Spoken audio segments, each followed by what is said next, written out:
전해주실 하나님의 말씀은 마태복음 6장 25절에서 33절까지 말씀이 되겠습니다. 말씀 봉독해 드리겠습니다. 그러므로 내가 너희에게 이르노니 목숨을 위하여 무엇을 먹을까 무엇을 마실까 몸을 위하여 무엇을 입을까 염려하지 말라. 목숨이 음식보다 중하지 아니하며 몸이 의복보다 중하지 아니하냐. 공중의 새를 보라. 심지도 않고 거두지도 않고 창고에 모아 들이지도 아니하되 너희 하늘 아버지께서 기르시나니 너희는 이것들보다 귀하지 아니하냐. 너희 중에 누가 염려함으로 그 키를 한 자라도 더할 수 있겠느냐. 또 너희가 어찌 의복을 위하여 염려하느냐. 들의 백합화가 어떻게 자라는지 생각하여 보라. 수고도 아니하고 길쌈도 아니하느니라. 그러나 내가 너희에게 말하노니 솔로몬의 모든 영광으로도 입은 것이 이 꽃 하나만 갖지 못하였느니라. 오늘 있다가 내일 아궁이에 던져지는 들풀도 하나님이 이렇게 입히시거든 하물며 너희일까 보냐. 믿음이 작은 자들아. 그러므로 염려하여 이르기를 무엇을 먹을까 무엇을 마실까 무엇을 입을까 하지 말라. 이는 다 이방인들이 구하는 것이라. 너희 하늘 아버지께서의 모든 것이 너희에게 있어야 할 줄을 아시느니라. 그런즉 너희는 먼저 그의 나라와 그의 의를 구하라. 그리하면 이 모든 것을 너희에게 더하시리라. 아멘. 예, 오늘 말씀 전해주실 강사 목사님은 김수영 목사님이십니다. 거제 다대교회 심우하시고 또 무지개습 요양원 대표로 사역 중에 계십니다. 오늘 생존을 위한 인생이라는 제목의 말씀을 가지고 함께 은혜 받는 시간 되겠습니다. 저는 일평생 농민 선교마를 지향하면서 현 다대교회에 38년째 심우하고 있는 농민 선교사입니다. 제가 오늘 세계 선교를 위해 헌신하시는 귀하신 목사님들 앞에서 말씀을 나눌 수 있게 되어서 개인적으로 큰 영광으로 생각합니다. 제가 심우하는 다대교회는 거제도 최남쪽에 위치해 있는데 해금강 바로 옆 동네입니다. 10년이면 강산이 변한다는데 나이 30에 부임해 38년째 심부하고 있으니 강산이 4번 바뀔 세월을 이곳 다대교회에서 보내고 있습니다. 제적교인 15명 정도 되는 만년 미자립교회였던 다대교회에 부임하면서 이사할 때에 동네 사람들이 이번에 온 전사는 참 젊네, 얼마나 있다 갈란고 하던 소리가 지금 더 생생하게 들리는 것 같은데 2년 후면 벌써 은퇴할 나이가 되었고 이렇게 머리가 흰 할아버지가 되었습니다. 이제 은퇴를 얼마 남겨두지 않는 시점에 그동안 살아온 내 나름의 목표를 정리하면서 가만히 생각해 봅니다. 내가 제대로 목표하고 살았나, 세월만 보내고 밥만 축내지 않았나 하고 말입니다. 그래도 한 가지 자부심을 갖는 것은 일평생 농민 선교를 위해서 내 나름대로 열심히 살아왔기에 후회 없고 가난한 시골 교회 목사에게 시집와 정말 고생 많이 한 제 아내에게는 미안하지만 다시 목회한다고 할지라도 나는 이렇게 살리라 생각합니다. 오래전 우리 큰아들 고등학교 진학할 즈음에 거창 고등학교에 보낼 거라고 생각하고 답사를 한 적이 있었습니다. 거창 고등학교를 이리저리 둘러보면서 채플실에 들어갔는데 채플실에 직업 선택의 10개라는 글이 제 눈에 들어왔습니다. 첫 번째, 월급이 적은 쪽을 택하라. 두 번째, 내가 원하는 것이 아니라 나를 필요로 하는 것을 택하라. 승진의 기회가 거의 없는 곳을 택하라. 네 번째, 모든 조건이 갖추어진 곳을 피하고 처음부터 시작해야 하는 황무지를 택하라. 다섯 번째, 앞을 다투어 모여드는 곳을 절대 가지 마라. 아무도 가지 않는 곳으로 가라. 6번째, 장래성이 전혀 없다고 생각되는 곳으로 가라. 7번째, 사회적 존경 같은 것은 바라볼 수 없는 곳으로 가라. 8번째, 가장자리로 가라. 가운데가 아니라 가장자리로 가라. 9번째, 부모나 아내가 약혼자가 결사 반대하는 것이면 틀림없다. 의심치 말고 가라. 10번째, 왕관이 아닌 단두대가 기다리고 있는 곳으로 가라. 였습니다.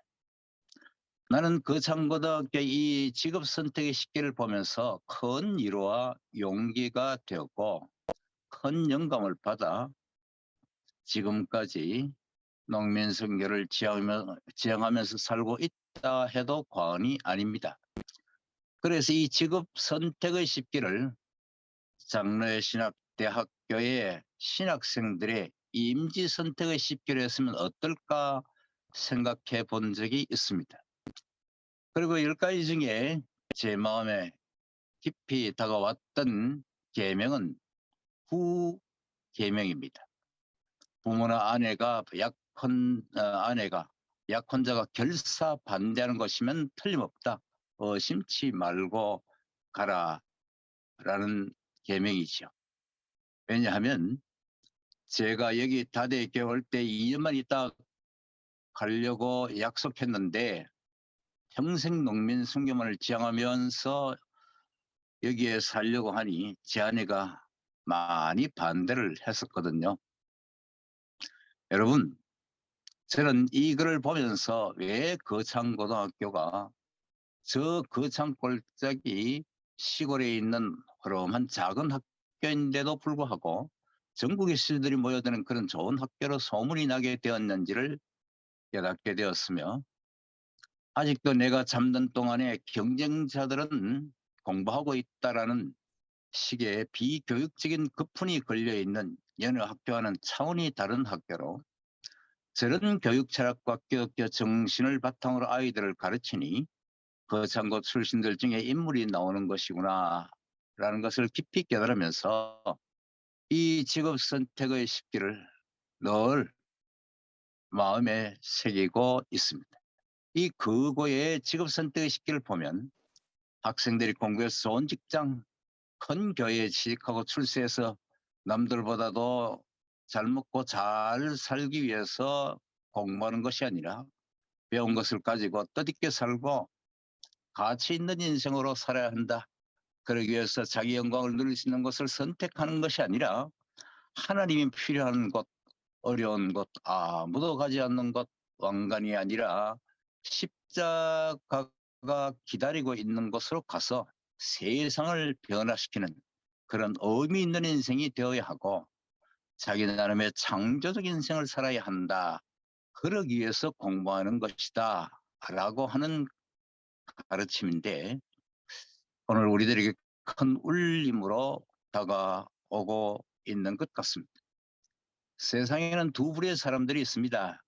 하나는 생존을 위해서 사는 사람들입니다.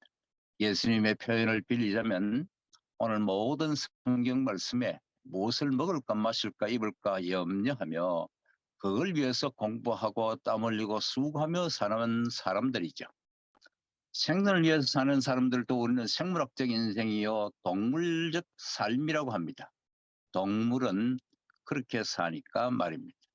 우리 집에 고양이는 배고플 때만 모아서 야옹야옹 거립니다. 배부르면 그냥 잡니다. 또 배고프면 찾아옵니다. 동물은 생존을 위해서 사니까 말입니다. 두 번째로 사명을 위해 사는 사람입니다. 예수님의 말씀대로 먼저 하나님의 나라와 의를 구하며 사는 사람이죠. 즉 하나님의 뜻대로 살려고 몸부림치는 사람들이요. 하나님의 말씀대로 살았던 예수님처럼 말입니다. 무슨 말인가 하니 하나님 왜 나를 이 땅에 존재케 하셨는지 그 뜻을 깨닫고 그 뜻에 합당한 자로 사는 사람 그 뜻과 그 의를 이루면서 사는 사명적 인생 말입니다. 생존을 위한 농사를 사명의 인생으로 바꾸어 산 위대한 농부가 계십니다. 가난 농촌을 학교를 설립한 김용기 장로님이시죠. 오래전에 가난 농촌학교에 훈련에 참석한 적이 있었는데 먹기에 먹지 말고 일하기 위해 먹자라는 구호를 외치며 식사를 한 기억이 있습니다. 이 구호는 생존을 위해서 먹지 말고 하나님의 일을 하기 위해서 사명 감당하기 위해서 먹자라는 구호였습니다. 장로님은 단순한 농사꾼이 아니었습니다. 농사를 통해 사람이 어떻게 살아야 하는가를 일깨워주는 뜻있는 훈련 장소를 세워 하나님의 나라를 펼치셨던 분이시죠. 여러분, 인생을 두고 말하기를 밥 먹고 일하다가 죽는 것이라고 합니다. 생각해보면 정말 그렇습니다. 문제는 그 일이 어떤 일이냐라고 하는 것이죠. 일도 일 나름이란 말입니다. 생존을 위해 사는 것 일인지 아니면 하나님의 일, 즉 사명을 따라 사는 일인지에 따라 그 사람의 사람됨의 가치가 평가될 뿐만 아니라 나중에 천국과 지옥 사이로 나타나게 되지요. 사람은 짐승처럼 밥 먹고 사는 존재가 아닙니다. 사람은 잘 먹고 잘 살고 출세하고 부자로 살고 큰 교회 목회를 위해서 사는 것이 아니란 말이죠. 그것이 우리의 인생의 목적이 되어서는 안 됩니다. 이제 생존의 인생에서 사명의 인생으로 바꾸어 살아야 합니다. 나를 이 땅에 존재케 하신 하나님의 뜻에 합당한 자로 사는 인생 말입니다. 그럴 때 비로소 사람다운 사람, 하나님의 백성이라 일컬음을 받게 될 것입니다. 그럴 때 하나님께서 기뻐하시는 삶, 가치 있는 삶, 의미 있는 인생이 될 것이기 때문입니다. 나는 오늘 무엇을 위해 살고 있습니까? 혹 나의 목회도 생존을 위한 목회가 아닌지 한번 우리 자신을 깊이 돌이켜 묵상하는 시간이 되었으면 합니다. 사람들은 큰 목회를 지향하고 큰 교회에 가는 것을 대부분 원하죠. 근데 뭐가 큰 목회고 뭐가 작은 교회입니까? 제가 여기에서 신학대학교를 다닐 때 통영에서 서울 가는 차를 타고 가는데 옆에 젊은 분이 앉았습니다. 이 얘기를 하다 보니 저 통영 어느 섬 마을에 계시는 전도사님이셨습니다. 그런데 그 전도사님은 배를 2번이나 갈아타고 통영에서 버스를 타고 서울 가서 공부를 한다. 그런데 오늘 자기가 나오는데 아이들이 아빠의 손을 잡고 아빠 가지 마. 아빠 나랑 놀아줘. 그 얘기하는 아이들의 손을 뿌리치고 나온다고 힘들었다고 하는 얘기를 들으면서 내가 그 전도사님의 손을 잡고 정말 당신이야말로 위대한 큰 목회자다라고 얘기를 하며 위로한 적이 있었습니다. 그 작은 섬마을에서 자기 가족과 교인 2사람, 5명밖에 되지 않는 성도 목회를 하는 전도사님. 거기에서 일평생 목회한다고 하는 것은 아무나 하는 목회가 아닙니다. 목사는 거기에서 목회를 못합니다. 성자라야 가능합니다. 어느 것이 진짜 목회고 큰 목회인 것 같습니다. 아마 소망교회 같은 큰 목사님이 거기에 가서 일평생 주님만 바라고 목회를 할 수 있을까요? 세상 버리고 이름 없이 빚 없이 살아갈 수 있겠느냐 그 말입니다. 진짜 산 예수가 아니고는 불가능한 일이 아니겠습니까? 작은 목회지만 가장 큰 목회요. 하나님의 진짜 종이요 예수의 제자가 아닐까 생각해 보았습니다. 오늘날 생존을 위해서 목회하는 사람들을 가끔 너무나 많이 봅니다. 그래서 교회가 여러 가지 어려움에 처해 있고 세습되기도 하고 불법을 행하기도 하고 여러 가지 문제가 생기는 경우를 봅니다. 하나님 기뻐하시는 합당치 못한 목회, 주의 이름으로 선전 노릇하고 귀신을 쫓아내고 큰 교회를 이루고 많은 일을 행하지 않았습니까? 그럴 때 주님 말씀하시기로 내가 너희를 도무지 알지 못하니 불법을 행한 자들아 다 내게서 떠나가라. 그렇게 주님 말씀하시지 않겠나 생각해 봅니다. 생존을 위한 목회, 반드시 주님 앞에 설 때에 책망받게 될 것입니다. 저는 뒤늦게 노인복지 사역을 감당하고 있습니다. 요양원을 건축하고 어르신들을 모시고 섬기면서 이 지역의 어르신들 천국 갈 때까지 함께 더불어 사는 공동체를 이루었는데 정말 쉬운 일이 아닌 것 같으네요. 제가 요양원을 건축할 때 미장하시는 어떤 한 분이 이런 얘기를 했어요. 목사님, 자기 부모 섬기기도 쉽지 않는데 이 어르신들 많이 데리고 어떻게 섬기고 그렇게 살려고 합니까? 아휴, 나는 적어도 그런 일을 못해요. 아유, 참 목사님 대단합니다. 이런 얘기를 한 적이 있었습니다. 지금 노인사역을 시작하고 요양원을 세워서 어르신들 모시고 섬겨보니 그때 말이 정말 실감이 나네요. 정말 간단한 일이 아닙니다. 하지만 이게 주님 기뻐하시는 일이라고 하면 하나님 영광이 되는 일이고 주님의 이름을 높이는 일이라고 하면 감당해야 하고 십자가를 져야 하는 것이 아니겠나 생각해 봅니다. 왜냐하면 농촌에 노인들밖에 없기 때문입니다. 정말 오늘 여기에서 새벽 제단을 쌓는 많은 우리 선교사님들 곳곳에서 이름 없이 빛 없이 수고하며 애쓰시는 귀한 목사님, 선교사님들 존경하고 사랑합니다. 하나님 보시기에 가장 기뻐하시는 귀한 삶이요 목회가 아닐까 생각이 들어서 말입니다. 혹이라도 우리가 언제든지 생존의 목회로 빠질 수 있는 위험에 언제든지 노출되어져 있습니다. 그럴 때마다 다시 주님만 바라보고 사명을 따라 살아가는 목회로서 먼저 그의 나라와 그의 의를 구하고 내 뜻대로 마옵시고 아버지의 뜻대로 하옵소서 하셨던 예수님 따라 마지막까지 승리하며 살아가는 귀한 목사님들, 선교사님들 다 되셔서 하나님의 이름을 높이는 현장, 하나님 영광의 선교지, 그래서 하나님의 약속과 축복을 받는 복된 주의 종들 되시기를 주님의 이름으로 축원합니다. 감사합니다. 목사님, 우리에게 또 부탁하시는 기도의 제목들이 있습니다.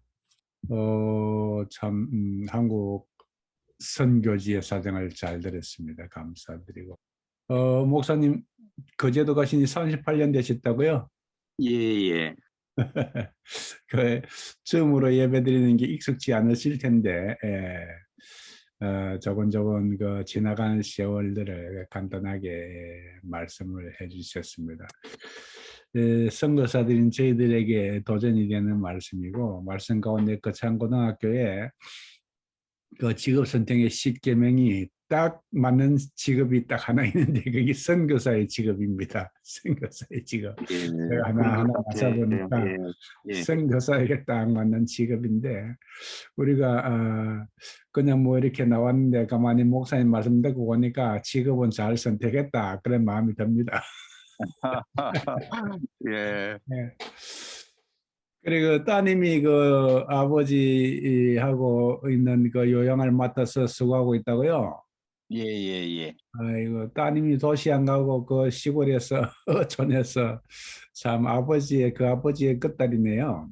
평생 아버지를 보고 살아서 그런지 모르겠는데 그래도 귀한 뜻을 가지고 함께 주어서 귀한 사역을 하고 있는데 여기 사는 곳은 남부민 이 지역에 눈을 닦고 쳐다봐도 총각 한 사람 없네요. 그 지금 제가 물어보려던 이야기가 그 예, 이야기입니다. 예, 아직까지 예. 독신으로 있으면서 아버지를 도와서 이렇게 사역을 하고 있습니다. 하나님께서 또 좋은 청년을 보내주시겠죠. 기도 제목에 무지개숲 요양원 동력자를 찾는 기도 제목을 주셨는데 예, 예. 튼튼하고 신실한 그런 청년을 하나님께서 보내주실 겁니다. 정말 쉽지 않고 그런 어려움을 했지만 귀하고 또 보람 있는 일이라서 뭐 사명을 감당하고 있는데 우리 그 일이 작은 일이 아니라서 큰 일인데 같이 동력할 수 있는 귀한 그런 친구가 있으면 좋겠다 뭐 그런 바람을 갖고 있는데 기도해 주시면 대단히 고맙겠습니다. 예, 그 참 쉽지 않은 일이죠. 유치원 또 이렇게 적은 아이들 돌보는 것도 쉽지 않은데 어른들 말 안 듣잖아요. 술 드시잖아요. 술 못 먹게 하면 살짝 몰래 먹잖아요.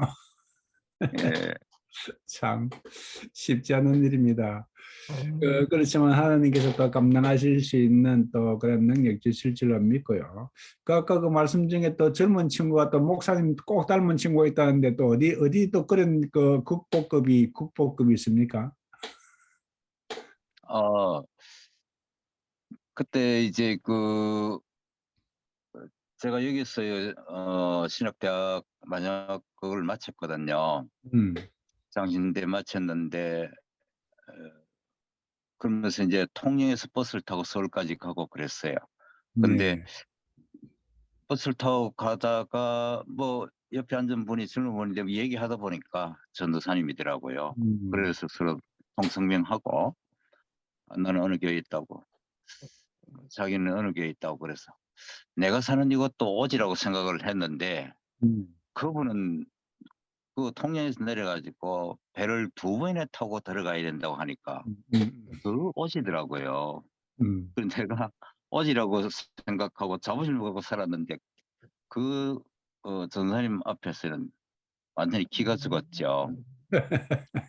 그랬는데 뭐 그런 얘기를 하는데 너무 참 제가 어제 살면서 느꼈던 감정이 이입이 되면서 음, 너무 참 마음이 아프기도 하고 음, 또 그 전사님이 너무 참 존경스럽기도 하고 그랬습니다. 그렇게 목회를 하고 계셔서 제가 그랬죠. 당신이야말로 가장 큰 교회 목사라고. 아무나 할 수 있는 목회가 아니죠. 거기에서 만약에 지금까지 목회를 하고 있다. 5명을 예, 보고 예, 그 성자가 아니면 불가능하잖아요. 예, 예. 하나님께서 기뻐하실 목회라고 생각합니다. 아마 성교 사람들이 다 그렇게 사시지 않나 싶어서 제가 그 말씀을 한번 생각해 보았습니다. 음, 모든 선교 사람들이 아마 정말 힘들게 어렵게 오지에서 또 선교 환경들이 정말 쉽지 않는 곳에서 그런 목표를 하고 계시지 않겠나 싶어서 우리 선교사님들 저는 뭐 농민 선교도 사실 간단하고 쉽지는 않는데 누가 농촌에 올라갑니까? 그렇죠. 아무도 안 올라가고 다 그런데 저는 뭐 세계 선교는 나가보지 못했지만 선교는 같은 맥락이고 같은 하나의 그건데 세계 선교를 위해 헌신하시는 목사님들 늘 존경하고 사랑하고 축복합니다. 거기에 비해서는 저는 아무것도 아닌데 그래서 진짜 큰 목회를 하시는 분들이다 싶어서 말씀을 드렸습니다. 뭐 그게 좀 위로되고 힘이 됐으면 좋겠습니다. 저희들에게 위로가 되고 힘이 됩니다. 예, 아니 감사합니다. 근데 제가 볼 때는 우리 김수영 목사님이 정말 큰 목회자인데 정말 큰 목회자신데 존경스럽습니다. 그렇죠. 이 앞으로 선교에 사랑의 교회나 충영교회 같은 데 가셔서 부흥 집회인데 그렇습니다. 교회들 뒤집어놔요. 네. 저기 우리 목사님 앞으로 선교지에서 강사로 초청을 하면 다니실 수 있으시겠어요? 은퇴하시고. 예, 뭐 그런다 하면 제가 뭐 기꺼이 감당할 수 있죠. 예, 예. 선교지의 목회자들한테 정신 똑바로 심어주시는 그런 어, 저, 제가 늘 뭐 이렇게 평생 다들 나름대로 하나님 뜻대로 살려고 몸부림치고 사는데 살기가 힘들고 목회도 쉽지 않고 그러다 보니까 누구든지 쉽게 생존을 위해서 그렇게 돌아가는 경우들이 많거든요. 가령 저도 물론 그런 어려움도 많이 겪고 우리 아이들 둘 대학 보내기도 정말 쉽지 않았습니다. 이 농촌에서 학자금이 나오는 뭐 학교에서 들어지는 것도 아니고 그랬는데 그럼에도 불구하고 그렇게 해서 제가 살지 않았고 정말 하나님 뜻에 합당한 그 자로 살도록 몸부림을 치고 그래 했는데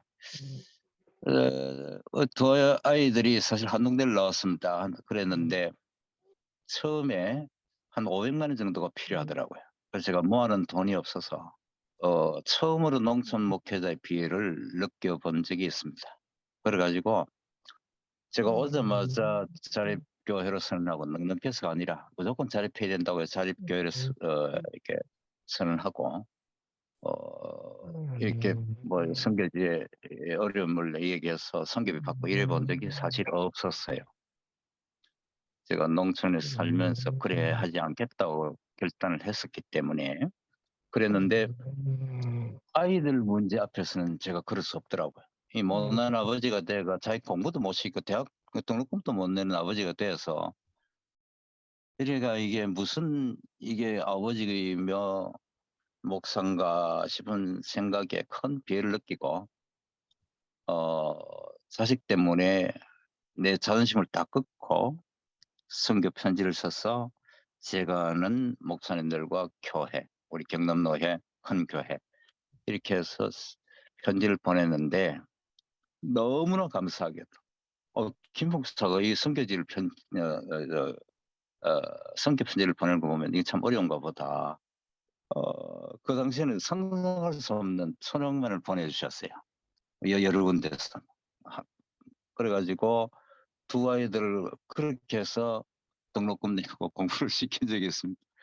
그래서 생각해보니까 하나님께서 참 그런 기적을 열어주시더라고요. 너무 감사하죠.